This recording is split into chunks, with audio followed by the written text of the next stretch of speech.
At the very bottom, the first man to sign it, he said, King George. Now, King George was known to have had bad eyesight and had to wear glasses. Yeah.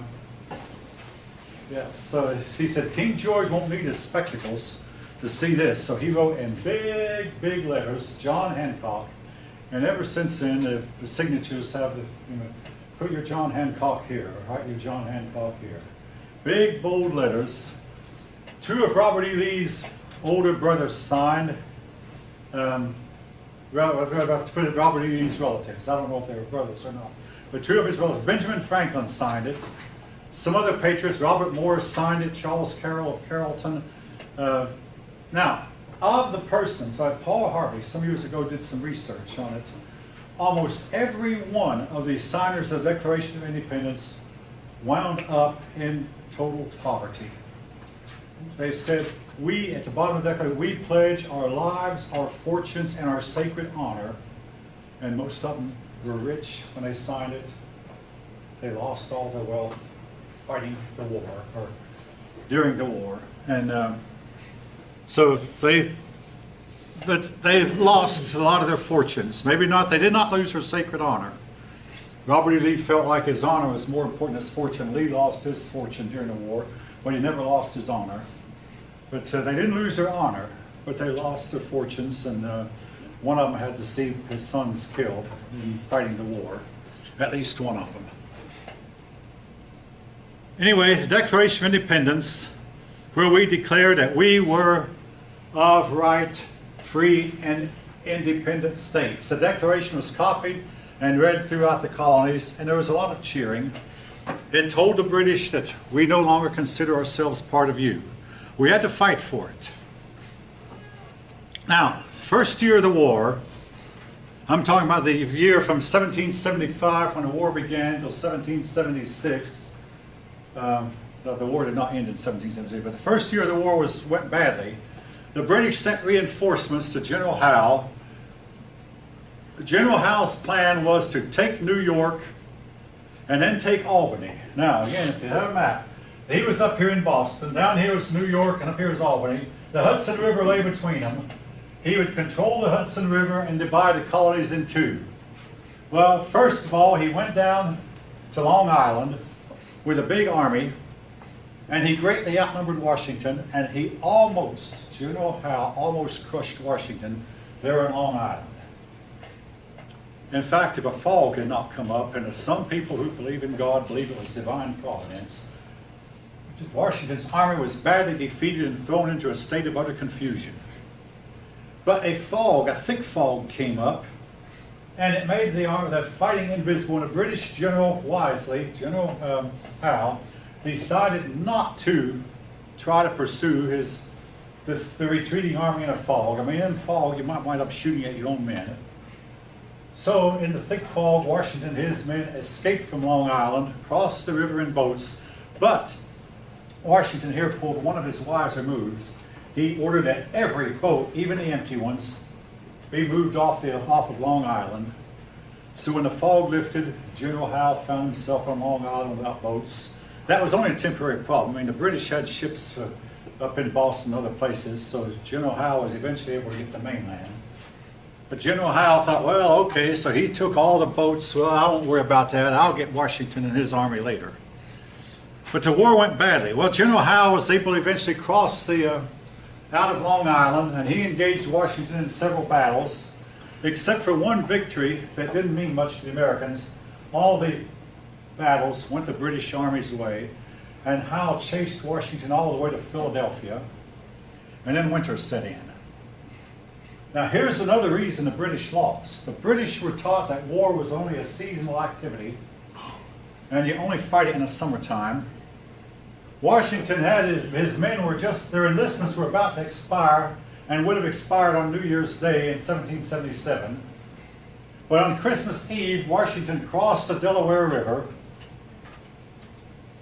and went in and captured a bunch of Hessians who were celebrating Christmas. Now, the Hessians were hired troops, what you call mercenaries, whom the king had hired. And this really hurt the king's popularity when the American people learned the king had hired foreigners to fight against them. But anyway, Washington captured 1,000 Hessians And then a lot of Washington's men signed up for another hitch.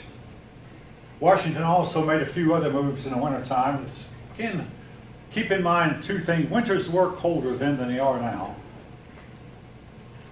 And fighting in the wintertime was difficult, but Washington kept fighting throughout much of the winter, and this would surprise the British. Now, there's a famous painting about Washington crossing the Delaware. Don't believe everything you see in a painting where they show George Washington standing up straight and tall in a rowboat. You don't do that, folk. I did it one time. Anyway, that's another story. He was standing up straight and tall, and also there was ice floating down the river. Nobody in their right mind would cross the river that has ice chunks floating down it. 90% of the ice is underwater, and you can't see the ice underwater, especially in the dark. But anyway, it's a famous painting, nevertheless, of Washington crossing the Delaware. All right. Now,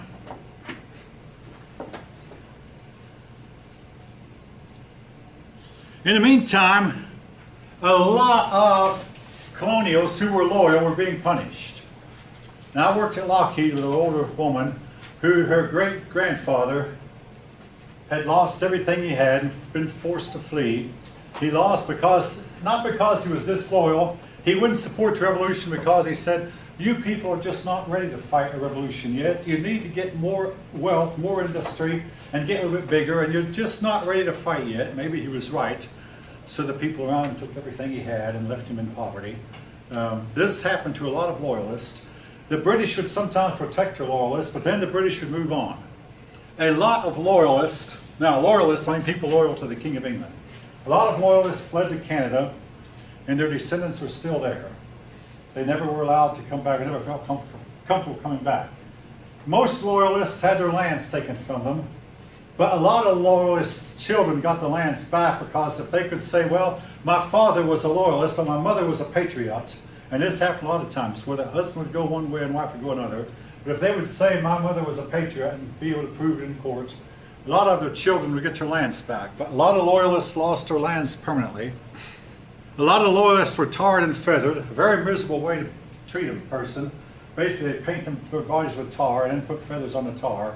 And then by the time they were able to get it off, the tar was hardened. And it was a very, very difficult task to get the tar and feathers off. So the colonialists did this to the loyalists. Did that to the loyalists. Even though now it didn't all go one way. A lot of the British burned down the homes of colonials also. So the atrocities, folk, went both ways. It wasn't, again,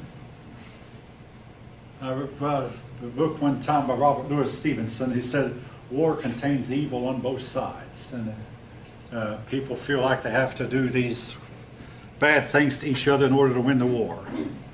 Well,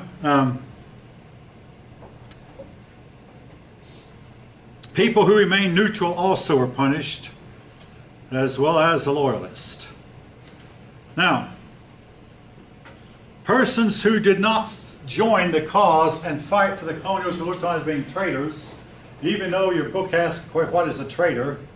A traitor is a person who was on your side and all of a sudden switched to the other side. But in this case, hey, the persons who were loyal to the king felt like that the colonial side was the traitors, and the other side were that they were the loyalists, the loyal people. Nevertheless,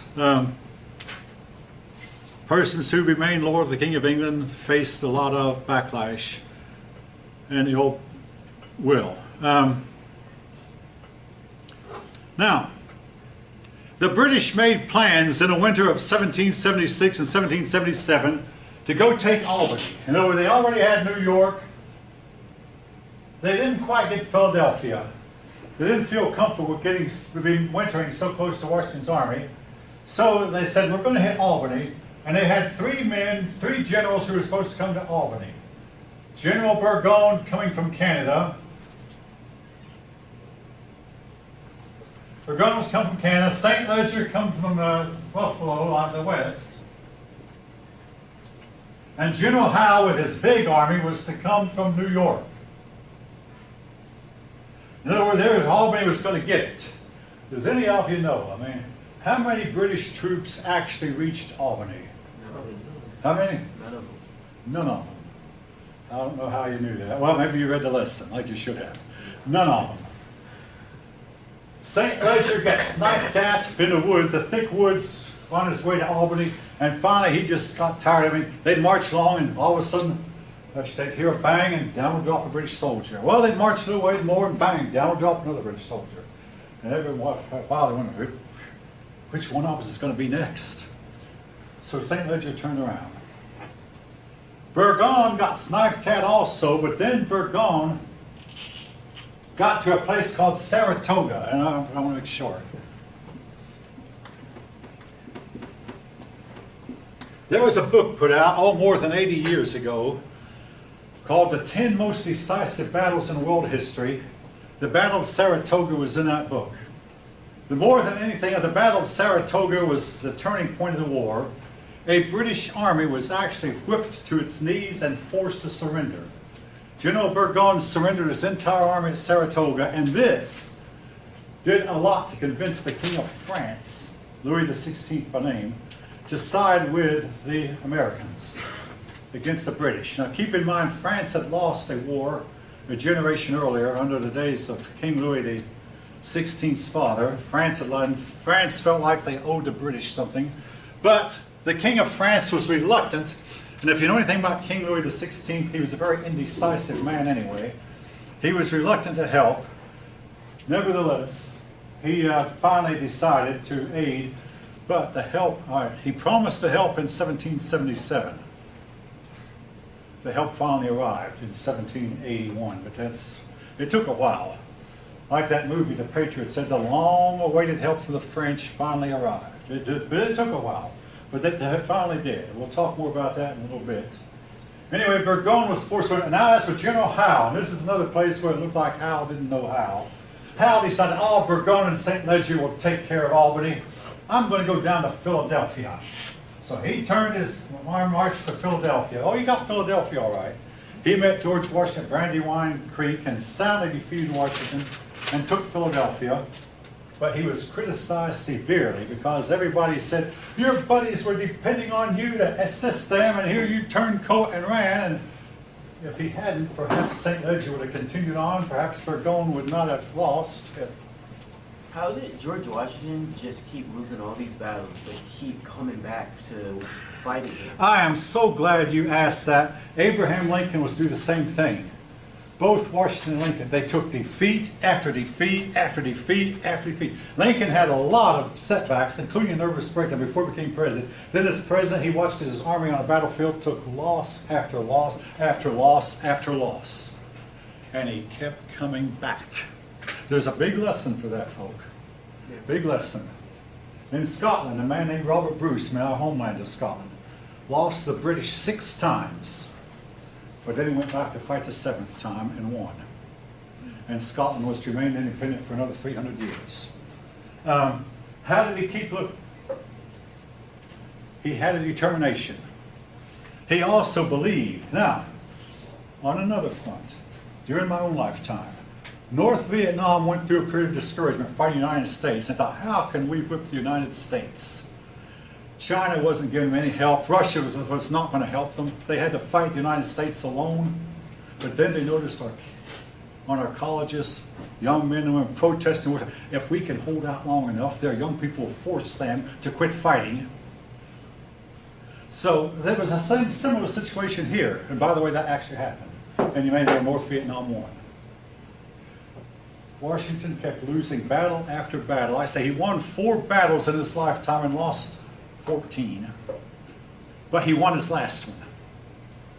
Napoleon Bonaparte could not say that if he were alive today. He couldn't. He didn't. Napoleon lost his last one. But anyway, he kept losing. I mean, good point. Really good point. I'm glad you brought that up. It's something I want to emphasize. Washington did not quit.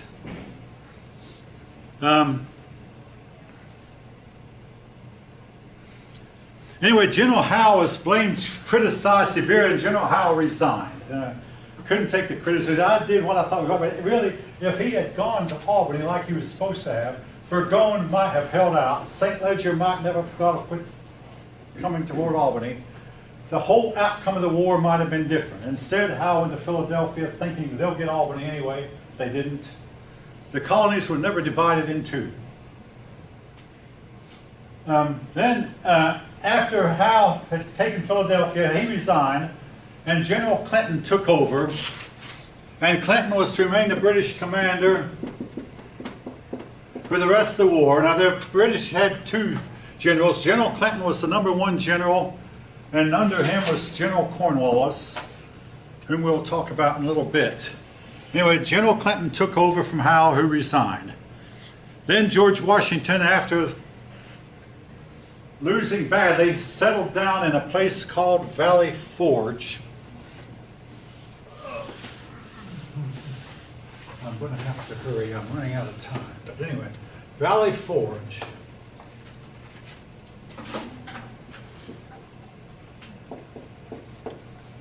There, George Washington and his men spent a very, very terrible winter. They starved to death. They froze to death. Thomas Paine wrote another pamphlet. These are the times that try men's souls. The summer soldier and the sunshine patriot will run at a time like this. The flame of liberty has been said to have burned very, very low at this time.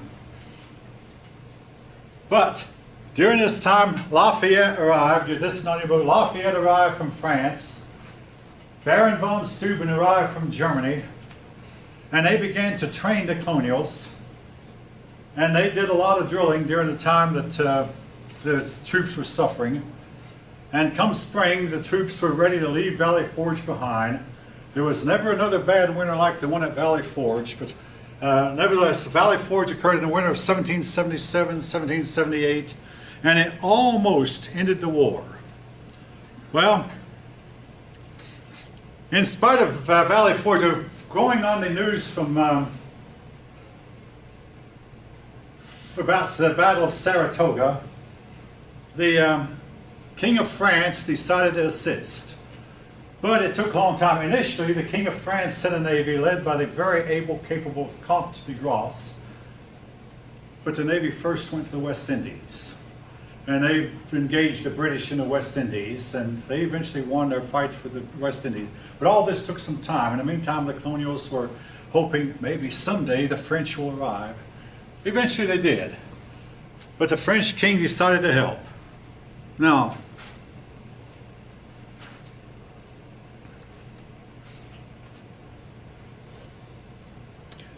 in the meantime, George Washington and at this time was General Clinton, found themselves on opposite sides of the Hudson River, not say staring at each other. Each one of them watching each other's moves.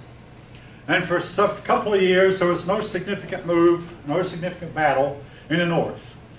Clinton never felt strong enough to cross the Hudson and engage Washington, and Washington certainly wasn't strong enough to cross the river and engage Clinton. So the fight then turned to the south. In the south, I'm going to make a long story short here, the British won the initial battles. The British sent General Cornwallis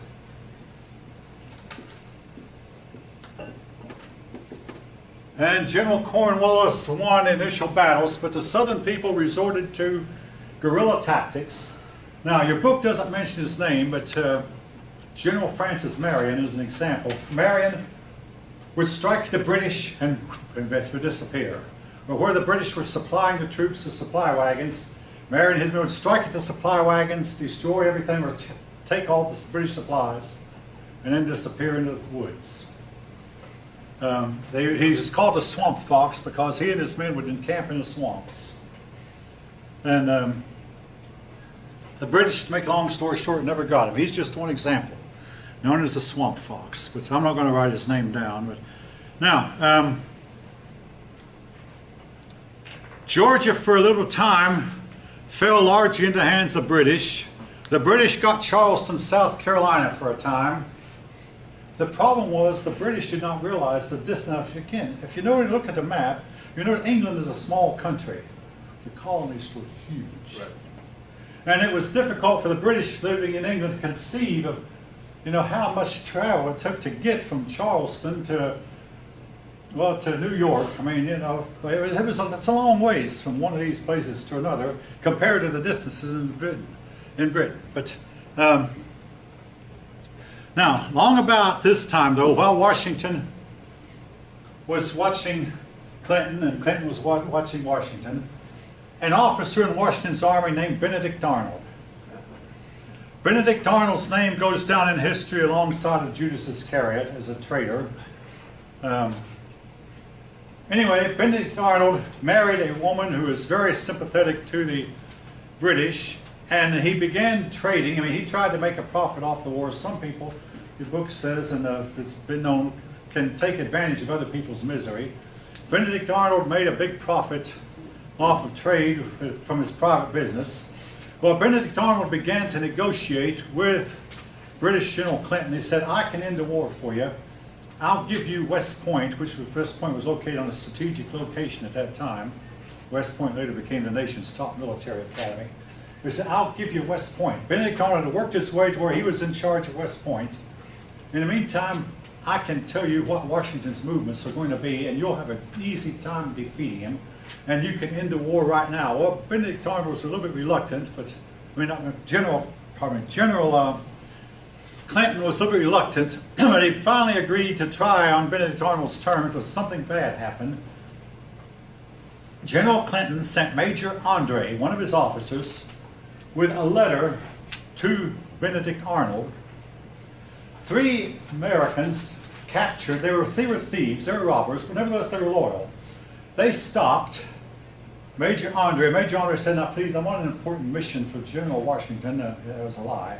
Will you please let me go on? I mean, but anyway, they got some papers off of Andre, and one of the 3 men could read. And he read this letter, you know, that was very traitorous. And they captured Andre and took him to General Washington. And General Washington ordered that Major Andre be executed.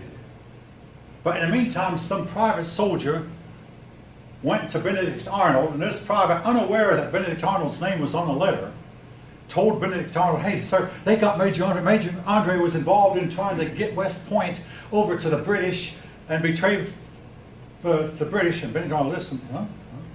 Benedict Arnold knew they'd be coming after him next, so he quickly saddled a horse and galloped off just in time, because Benedict Arnold was about to enter the woods when a contingent of colonial soldiers on foot arrived. But Benedict Arnold on a horse, they were on foot. Benedict Arnold barely escaped. He would have been executed. His city went back behind the British lines. As for Major Andre, they shot him dead the next day. When Benedict Arnold arrived at the British camp, the Britishers did not like him. In fact, Benedict Arnold wound up going to England, finding that nobody in England liked him, wound up becoming mentally deranged and wishing he had never betrayed his country. But it was a big setback for the colonials, or at least it felt that way at the time, because Benedict Arnold had been one of our top officers. Well, the war dragged on in the South, and finally, I mean, after 2 big defeats for the colonials, George Washington, well, the Continental Congress sent Nathaniel Greene. Nathaniel Greene was the man George Washington, for the first 2 generals, one of them named Lincoln, by the way, no relation to Abraham Lincoln, but the first 2 generals who had been sent were badly defeated. General Gage, the hero at Saratoga, met the British, and he outnumbered the British, but instead General Gage, as soon as the battle started, he took off running. And anyone who's ever been in a military situation knows when you see your commanding officer, you're running from the field, you'll run too. The entire colonial army ran while General Gage did not become one of America's, General Gates it is, did not become one of America's heroes because of that. But anyway, after going through Gates and Lincoln, finally they consulted Washington. Washington sent Greene, but by that time Greene didn't have nearly enough men, but Greene engaged in a campaign of run. You might say, what kind of campaign is this? Well, basically, he was getting General Cornwallis to get farther and farther from his supply lines. So Cornwallis said, if we can catch him, we'll win the war. If he could have caught him, he'd have won the war. But he started chasing General Greene. He ordered his men, burn all your tents, burn your extra clothes, get rid of everything you don't need. We're going to go as fast as we can. We're going to get him. At one point, they were so close to General Greene that Greene was barely on the other opposite side of the river when General Cornwallis arrived with his army. And General Greene's army jeered at the British troops while the British troops were trying to figure out a way to get across the river. Oh, eventually they managed to put a bunch of logs together, whatever, and they got across. But at that time, General Greene was long gone. And after a while, General Cornwallis realized I'm involved in a wild goose chase. His men were getting tired, they were getting sick, and he was about out of supplies and ammunition. He realized I'd better head back to the coastline. So he started walking back to the coastline, back to Virginia. On the way, he fought some battles, some of which he won, some of which he lost. But he got to Virginia where that he was told some British ships would be waiting for him. Uh-oh. The British ships were there. But between the British ships and him was the French Navy. So basically, here's the story. Cornwallis found himself at a place called Yorktown. Yorktown here. And here are the French, are in the sea. And here are the British ships. The British ships could not get in to assist him. In the meantime, the American general in charge, now as for General Greene, he had been sent to siege Charleston, so he was not there at Yorktown, but he went to Charleston, and he was besieging Charleston to take Charleston the British. And here's what the British found. If they could capture one city, the colonials would operate from another. If they went to another city, the colonials would simply go back to the city. To make a long story short, the British did not have enough men to hold everything they took. So the British no longer had enough men to hold Charleston. So General Greene, having outfoxed Cornwallis, he went to Charleston to capture Charleston back. In the meantime, the American general there at Yorktown wrote a letter to Washington. We've got him trapped. If you can get here, we can force him to surrender. Well, as for General Cornwallis, he wrote letters to General Clinton saying, listen, I'm almost trapped here. I can't escape.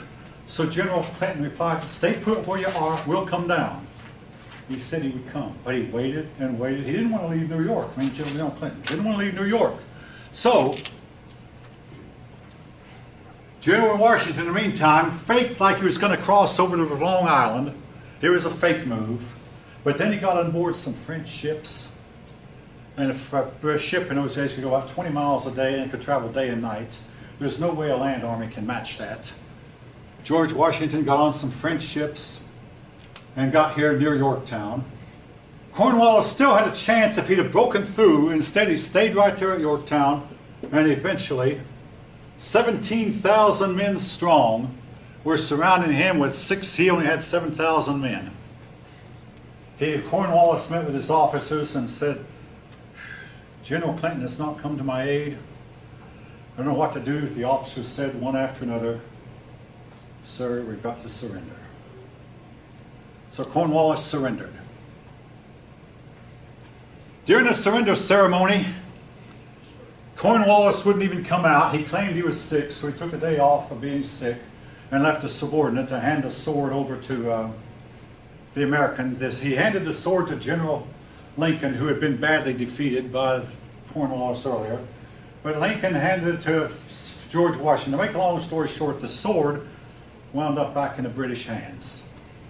But the British then were told, now we're going to let your ships in. So the British ships were allowed to come into port, and the British Army marched toward their ships. And on a certain note of the drum, all the British soldiers put down their rifles. Some of the British soldiers covered their faces because they were upset, crying. I mean, men will cry, groan when they lose a football game, and losing a battle is hard on men who fight it, worse than the football game. But some of the men wept. It's been said that the British drummers were drumming the tune of "The World's Turned Upside Down." In other words, the stronger guy has been beaten by the weaker guy. Whatever. Again, folk, most of the troops in the army were Frenchmen. Without the help of the French, the Battle of Yorktown might never have been won.